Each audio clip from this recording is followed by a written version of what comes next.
રાજ્યમાં ફેબ્રુઆરીમાં જ હાલ તો માર્ચ મહિના જેવી આકરી ગરમીની શરૂઆત થઈ રહી છે। રાજ્યના 16 શહેરોમાં અત્યારે ગરમીનો પારો 36 ડિગ્રીને પાર પહોંચી ચૂક્યો છે અને સૌથી વધુ રાજકોટમાં 38.7 ડિગ્રી તાપમાન નોંધાયું છે।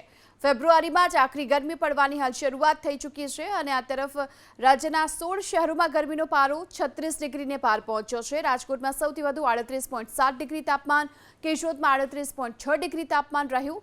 આગામી 2 દિવસમાં તાપમાનનો પારો 38 ડિગ્રીએ પહોંચવાની હવામાન વિભાગની આગાહી છે। ગત વર્ષે 26 ફેબ્રુઆરીએ અમદાવાદ શહેરનું લઘુત્તમ તાપમાન 18.8 ડિગ્રી અને મહત્તમ તાપમાન 30.8 ડિગ્રી નોંધાયું હતું, જેની સરખામણીએ આ 26 ફેબ્રુઆરીએ 36.8 ડિગ્રી તાપમાન નોંધાયું છે। જો કે આગામી 24 કલાક તાપમાન યથાવત રહેશે અને ત્યારબાદ 2 થી 3 ડિગ્રી સેલ્સિયસ તાપમાન વધવાની સંભાવના પણ વ્યક્ત કરવામાં આવી રહી છે।